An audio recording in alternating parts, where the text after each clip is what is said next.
what are we doing in the black community? The number one consumer of a Mercedes-Benz is us.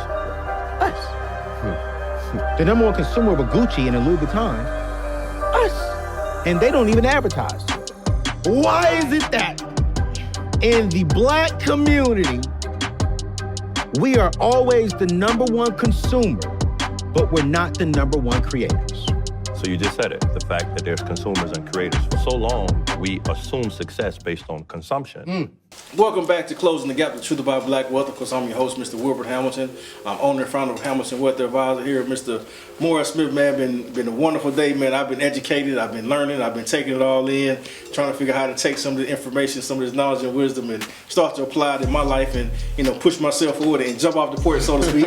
But I want to kind of get into some things that you're doing now, man. I mean, of course, I was blessed to be a part of a seminar you had a couple years before. I think that was kind of pre-COVID, right before COVID was kicking off, and really didn't know where things were going. But had a seminar, and I was blessed to be a part of it. And you were enriching lives and educating people, and of course, that's what I'm all about. Wanting to see us close the wealth gap by educating information and then hopefully taking action.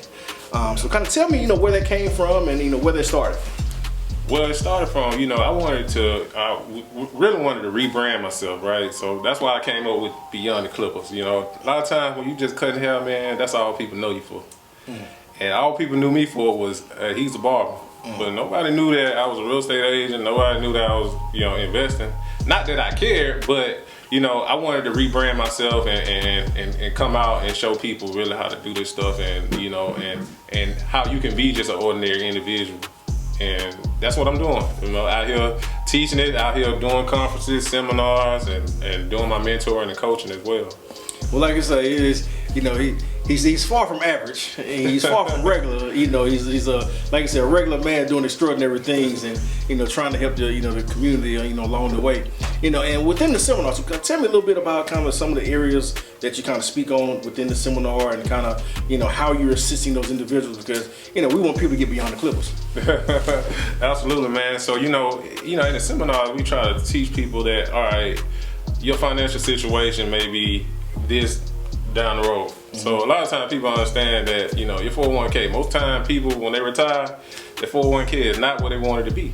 The average person retired with about $170 some thousand, in their 401k or in their retirement. And so how you gonna combat that? You have to figure out how you're gonna combat it. So I'd like to educate people on the real estate market and how you work your numbers and where you should be. What type of income you should be trying to bring in. So that's what we do at our seminars.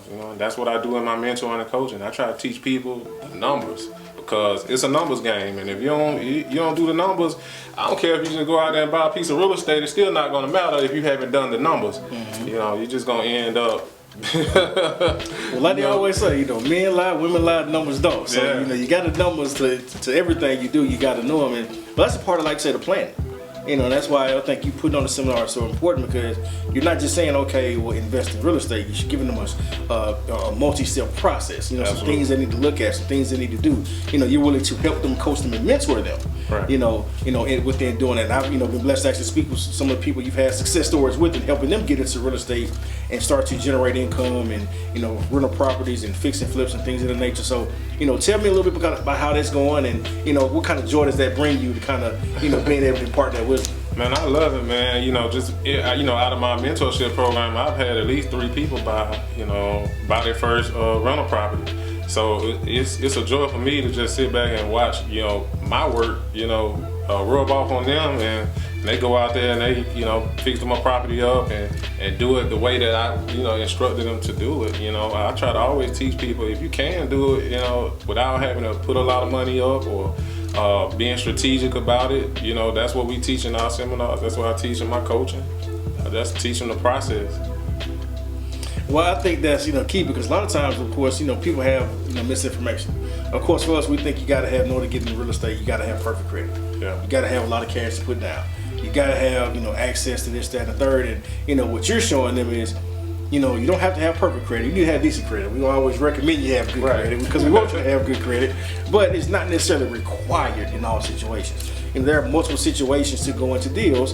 Whether it's with a partner, Whether it's, like I say, whether it's a multifamily, Right. like I say, residential, like I say, it's different from, fix and flips and having, just regular, rental properties, but, there's something for everybody. And I think that, what happens is all too often people like to paint a certain area and a certain thing with a broad brush. And you'll meet some people that say, well, I don't like fixing flips, or I don't like renting, or I don't like this. Well, that's okay. That doesn't mean that real estate isn't for you just because you don't like one particular area of real estate. And kind of speak to some of those different areas of real estate and how people can get in real estate in ways that, we may not be thinking of. Well, I'm a generalist, so I do everything. I do wholesaling, I do fix and flips, I do buy and hold. So, and then you can get in real estate by just partnering up. Even if you don't want to, you can just be the funder. You can fund the deal and just bring, and I bring you back in a return on your investment. For example, if I make $50,000 off the deal, you fund the whole deal, we split the profits. Because I done sat there and managed the deal and got it off the ground, did all the legwork. So that's another way that you can make money off of real estate, just hands off. Absolutely, because time is money. We got to get paid for our work. So, yeah. But it's a way for if you don't want to be actively involved in it, you can still be a participant. Absolutely. So you still can be a beneficiary of being involved in real estate without actually personally having to be involved in it. So, for me, I'd probably be that kind of person. I have enough going on probably from a day-to-day standpoint. Yeah. But I do see honestly real estate as an asset and as a value, something that everybody, should have a piece of, for multiple reasons. Whether it's from a tax savings, appreciation standpoint, whether it's from just an asset building and growing standpoint. You look at this country, all of your wealthiest individuals own a lot of real estate. The real estate market and the stock market, they go hand in hand. They own a lot of each. We just have to understand how to get our little piece of the pie and get involved in it. Be back in a minute. Welcome to Hamilton Wealth Advisors, where our goal is to change the financial landscape of the African American community by providing the best of the best in financial professionals to help close the gap on financial wellness, wealth creation, and wealth transference. We're continuing to expand and grow our reach and add qualified advisors to our team. Help us to teach our community how to create generational wealth. We're looking for passionate, selfless, and professional advisors that pride themselves in the core beliefs that education plus expertise leads to proper execution. So if you think this opportunity may be for you, ask yourself this question: what is your why? And if the answer is you want to be a professional, successful advisor that makes a positive impact in the lives of all you come into contact with, contact us about joining our team today. As we look to move forward, continue to be a blessing to those who would never come into contact with by creating a successful financial plan today.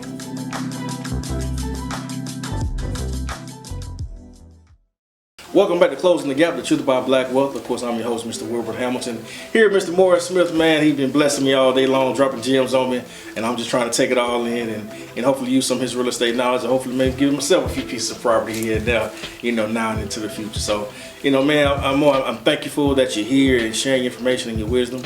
I'm thankful for what you're doing for the community and doing the same and wanting to be, a blessing, because I truly believe in, we're all blessed to be a blessing to others and help others, and that's why you continue to receive blessings.